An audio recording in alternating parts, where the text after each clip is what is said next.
Hello అండి, నమస్తే. Welcome back to our channel రుచిగా చేద్దాం. ఈరోజైతే నేను దేవీ నవరాత్రుల్లో 3వ రోజు నైవేద్యం కొబ్బరన్నం అయితే చూపించబోతున్నానండి.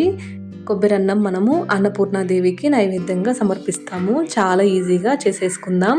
ఇక్కడైతే నేను ప్యాన్లో ఆయిల్ అయితే వేసేసుకొని ఆయిల్ హీట్ అయ్యాక 1 స్పూన్ శనగపప్పు, 1 స్పూన్ మినప్పప్పు, 1 స్పూన్ ఆవాలు, 1 స్పూన్ జీలకర్ర, అలాగే కొంచెం ఎండుమిర్చి, జీలకర్ర కట్ చేసుకున్న పచ్చిమిర్చి, కరివేపాకును వేసేసి వేయించుకుంటున్నాను.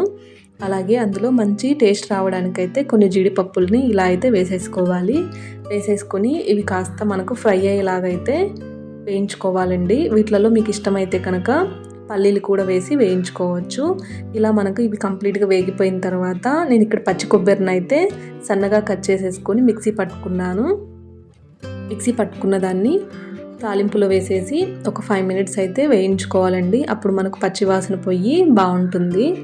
ఇలా మనకు మొత్తం వేగిపోయిన తర్వాత ఈ కలర్లోకి అయితే వస్తుంది కదా, ఆ టైంలో అయితే నేను కొంచెం ఇంగువ అయితే వేస్తున్నాను. ఇంగువ తర్వాత ఇక్కడ టేస్ట్కి సరిపడా సాల్ట్ అయితే వేసుకోవాలి. వేసేసుకొని వీటన్నిటిని కూడా ఒక 1 మినిట్ అయితే మళ్ళీ ఫ్రై చేసుకోవాలి. ఇలా బాగా మొత్తం ఫ్రై అయిన తర్వాత నేను ముందుగానే రైస్ అయితే ఉడికించి పెట్టుకున్నాను కదా, ఆ రైస్ అయితే అందులో వేసేస్తున్నానండి. మీ క్వాంటిటీని బట్టి మీరు తాలింపు అనేది వేసుకోవచ్చు. ఇక్కడైతే నేను రైస్ని ఇలా ఈ విధంగా అయితే పొడి పొడిగా ఉడికించుకొని కొబ్బరిలో అయితే కలిపేసుకుంటున్నాను. అంతే అండి, చాలా సింపుల్గా మన కొబ్బరి అన్నం అయితే రెడీ అయిపోతుంది. అప్పటికప్పుడు ఎంతో ఈజీగా, చాలా ఈజీగా చేసేయచ్చు. మనకు 5 మినిట్స్లో అయితే రెడీ అయిపోతుందండి. మనం రైస్ వండి పెట్టేసుకుంటే మనకి నైవేద్యం చేయడం అనేది చాలా తక్కువ టైంలో అయిపోతుంది. మీకు కనుక ఈ వీడియో నచ్చితే రుచిగా చేద్దాం ఛానల్ని సబ్స్క్రైబ్ చేయండి.